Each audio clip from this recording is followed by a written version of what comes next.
Hi, folks. I'm Father Joe Grimaldi. You can call me Joe, and I'd like to welcome you to my podcast. But now, here's our host and friend, Ken Calvert. Hello, everyone, and welcome to the Father Joe podcast starring the quarantine kids, Ken Calvert and Father Joe Grimaldi. My good friends, I have some great news for you. Star Lincoln introduces Shop Star Express. Swift, safe, and simple. Doing what we can, where we can. That's the Lincoln way. Simply go to www.starlincoln.com and browse Star's inventory online. Order your vehicle from your home, and Star Lincoln takes care of the rest, including incredible financing deals. Then, Star Lincoln will deliver your new Lincoln right to your front door, fully sanitized. It's that simple. So go online and check out the incredible lineup of Lincoln vehicles like the Navigator, the Corsair, the Nautilus, the Aviator MKZ, and the Continental. Yes, your sanctuary awaits. Star's offering peace of mind and flexibility to their customers during these challenging times. Go to starlincoln.com, www.starlincoln.com. Well, how are things in Father Grimaldiville? Father Grimaldiville is, So far, so good. Things are going well. You know, it's interesting, living this celibate life in a very real solitary situation allows you to spend more time doing very good things, reading and meditating and, trying to do the things you never usually get a chance to do. Yeah, you were saying last week that you've really have a new passion for and love for saying the daily Mass. Oh, very much You've really, truly re-embraced, not that you never didn't, but doing it alone at home, taking your own time with it, spending time with the meditations and whatnot, have really helped you along through this quarantine. Helped me quite a bit, yes. Yeah. Oh, I have a quick question for you, sir. Sure. Have you heard anything at all whatsoever?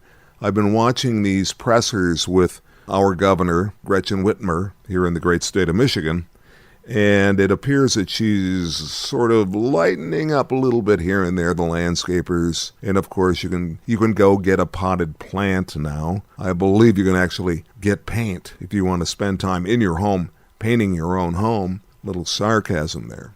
But I've heard nothing at all about the state of Michigan, our governor, and the state of our churches possibly reopening. Or is that the division of church and state? That's the term that's not used these days. Okay. I mean, it's rare that we use that term. It happens at times, but let me put it this way. So much depends on what the rules and regulations and the opportunities are for the congregation of big numbers. Most of our churches are not built for 10 people. Mm-hmm. They're built for anywhere over 100, 200, 500, whatever the case might be. So gathering people in very small numbers is going to be quite the chore for people who have to figure out what to do with Mass in the future. The other questions that are going to have to be considered, I think, in my mind, is distribution of communion. How is that going to be done? How are people going to be able to receive communion? In any case, how does that relate to the state? I think it relates in the rules and regulations that come about for the congregation or the congregating of big numbers. So if we cannot gather in big groups, well then, there's an answer for you right there. Right. We're not going to be able to open up the churches to that kind of a situation. I think right now, some churches are open, if not all, for people to go in individually and pray. However, not for congregating. So what is the future of congregating? I don't know. Actually, one of the refreshing things I see is my walks. There's a lot more traffic. So things are opening up. There's no question. They are opening up. People are on the move. Whether they hesitated in the past to go to the grocery store, or to go to Costco, and so on and so forth. I think people are much more open to doing that now. I mean, using the masks and all of the proper precautions. However, even that, a week ago, I didn't see too many people moving around in my walks. All of a sudden, Barden Road is becoming a regular road, if you want. Yeah. I see a car every few minutes as opposed to every few half hours, okay? So things are happening, and it's a good thing. However, not a word yet on the news. When is it time to congregate in big numbers? I don't know. Well, no one does, and only the rogue humans out there are saying, the heck with you, I'm doing it. Wasn't it always the bad apple that spoiled the batch? I mean, isn't that an old expression? Oh, it is. You always remove that bad apple. Yeah, that's right. Well, we can't remove the bad apple because it's America. But I was wondering, with the new normal, and we talked about this, what will our churches look like? So many things go through my head when we start this conversation. Is the Archbishop getting together with other archbishops right now and having meetings about how to possibly reopen the churches? There are heavy meetings going on regularly, and I suspect the Archbishop is going to communicate with all of the presbyterate to let them know what the thinking is. But certainly there is some thinking going on this. There has to be, and I know there is. We have a bishop who's, I think, very disciplined and very much wanting the good of the people. So he's obviously not going to say, well, okay, we'll open up the masses this coming Sunday and everybody can come. I think he's going to wait to see what the climate says. Even in the future, though, we're told now, civilly, we're told that even in the future, we have to practice distancing, physical distancing. Yep. We can't just automatically go out there and hug 1,000 people in a few minutes. We just can't do that. Now, what's the future of the church? I don't know what it is. You know, it'd be easy to think that if there were no pews, you could probably have chairs, moved about. But even then, with the numbers that do come to Mass, and now more so because people are anxious, believe it or not, from what I hear, anxious to get back to church. Oh, yeah. They miss the sacraments. They want to be able to participate.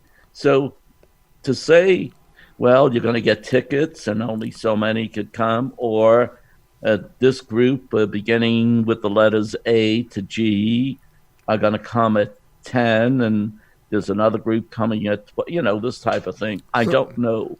It's refreshing to hear that ideas are being bandied about. Oh, definitely. I mean, it's as we discussed before, you had some concern about the streaming, and I think the streaming is going to really be with us now forever and a day. It already was in a much smaller format. Your church in Bloomfield Hills started streaming about 6 months ago, and they just did the 10 o'clock Mass, and that's the way it is still. But around the country now, for example, I noticed this now from Notre Dame.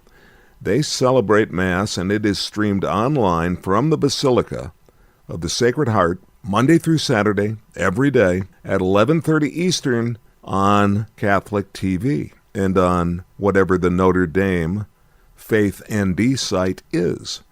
You have Cardinal Dolan doing his Masses every day, and you were concerned about people getting used to that, and I said, I think that people, when the churches do start to reopen, I think they're going to run to that church. They're desperate to get back inside the church. He brought up an interesting point. We've talked about it before.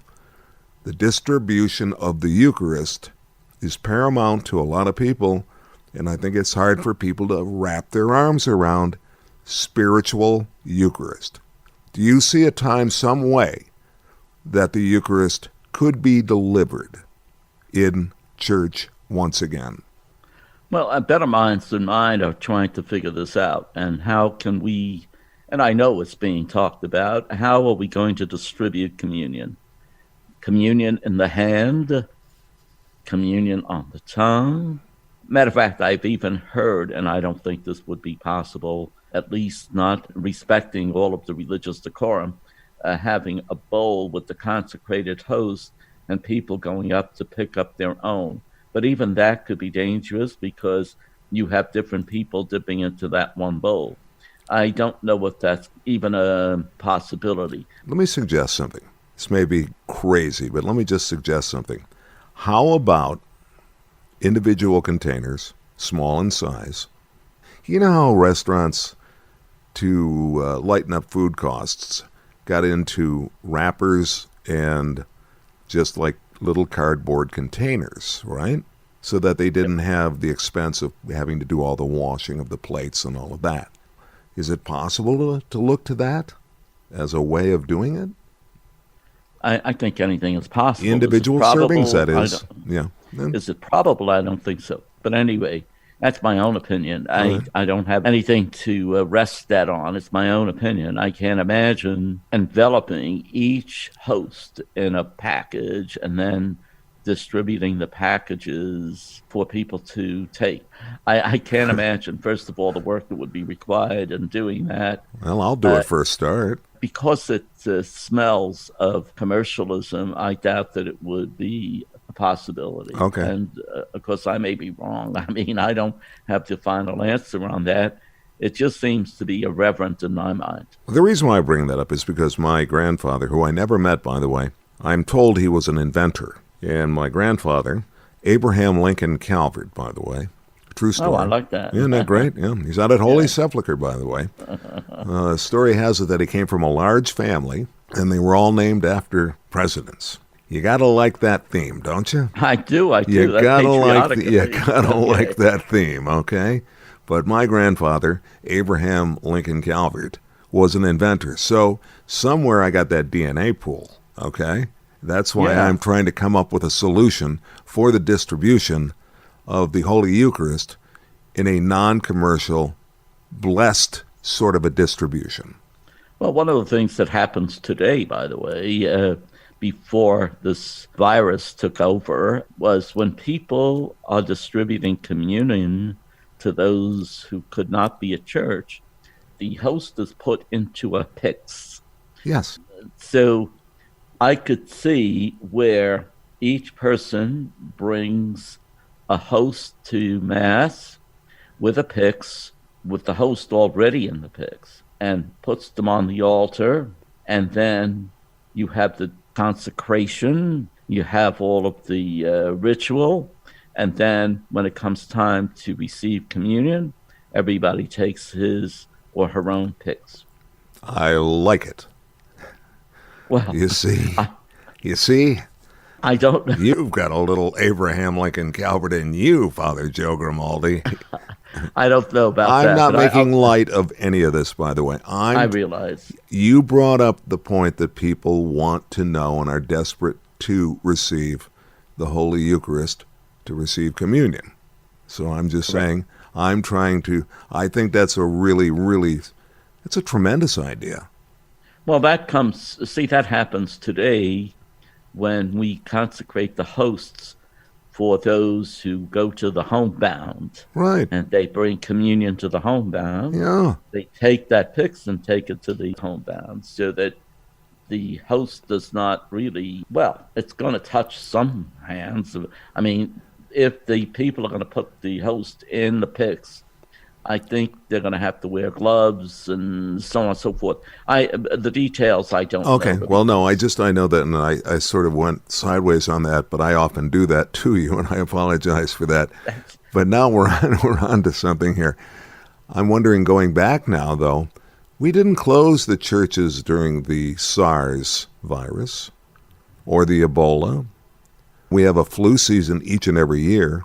You have a bounty of people that refuse to get a flu shot, claiming over and over, last time I got a flu shot, I got the flu, by golly, and I won't do it. Well, you're foolish to do that, but you should always get a flu shot. So we've never been here before, so I think we're going to have to sort of develop new ways of doing things. So I think the idea of the Picts is a really good idea. Is it possible to keep the Picts with the host on your own body and still have you consecrate it? Can we individually hold it up in the air as you? Yeah, I would think that would be a possibility. Yeah, Got you thinking, didn't I? Yeah. But you always do. Yeah. Be it good or bad, it was, again, just an idea. As you said earlier, this is constantly in the rotation of our archbishop, his bishops, and all of the pastors and priests. Very much so. Mm-hmm. But it also relates to the government because so much of it depends on when, if ever again, we're going to be allowed to congregate in numbers. We are going to, Joe. We are going to, yes. Affirmative, 10-4, yes. Copy. Okay. All right. We are going to be able to do that. As a wise person once said, always look on the bright side of life. Okay. I like that. All right. So now, continuing along, and actually we've managed to get a lot of things from a very simple question at the very beginning. I have a question selfishly about something. I really like our Archbishop, but I don't know a lot about him. He seems to be a very humble, kind, but quiet man. Do you know any more than I would, or can you share anything aside of the Archbishop that maybe we haven't heard before or know about? I'm sure many people have heard, but he's a very bright individual, very astute, and I think he's a very caring, sensitive individual who, for example, throughout this whole crisis, he's been sending messages to each priest through the internet, if you want, messages of encouragement, showing his care and his sensitivity to the plight of the priest as they stand by, waiting for the day that they can be actively engaged. So he's someone who I think cares quite a bit. Also someone who's very bright, someone who's able to bring his suggestions, his ideas across, and yet has the gift of listening to everyone sincerely. And so that he's not one of these people who becomes tyrannical in any way. He's very much caring, very much part of the presbyterate. He considers himself, at least this is the way he speaks, he considers himself as one of the presbyterate. He does not look at himself as someone who's above. When it comes to what he has to do, he takes that seriously and does it. But he sees himself as part of the presbyterate. He does not seem to be one of the guys looking for the camera or the spotlight or the attention. He seems to be very quietly going about his work, the Lord's work, our work, and that is to continue to hopefully, with God's assistance, get us through this virus. Oh, and I do believe that, under different circumstances, you were speaking about his talents. Under different circumstances, I suspect he would have been a cardinal, but because of the city of Detroit, that so much of that depends on the place where you're at, okay? And so he's come into a situation where he had to get a job done. He's getting it done beautifully, and he's not looking for any rewards, nor is he looking for the red hat. So if it comes, it comes maybe posthumously, I don't know, but I suspect he's certainly worthy of it. However, he is Archbishop of a very large area, but not large enough to be declared a cardinal. That's unfair, but that's just me. Would you kindly do us a favor, sir, as you've taken, and I really enjoy, a liking to, and that is to share a prayer with all of the listeners, all of us out there. Yeah, I just pray extemporaneously right now, because one of the things that comes to my mind is that we are certainly entering into a new phase of this coronavirus. And that is what you have mentioned, is the slow opening up of society, opening up of our cities, and so on and so forth. I'm going to pray particularly for the gift of common sense, that we do not panic, and that we hold on to what is true and be careful in listening to the directives that we get from on high, if you want. It's important that we do not rush, but think things out. So, Heavenly Father, give us the wisdom to rely on common sense and on the good works of the people involved. We ask this through Christ our Lord. Amen. This is Father Joe Grimaldi, and I look forward to seeing you next time on the Father Joe Podcast. We'd like to remind you to share the Father Joe Podcast with your friends. You can reach Father Joe at frjoepodcast@gmail.com, and you can find us on Facebook or say, "Alexa, play the Father Joe Podcast." We look forward to seeing you next time.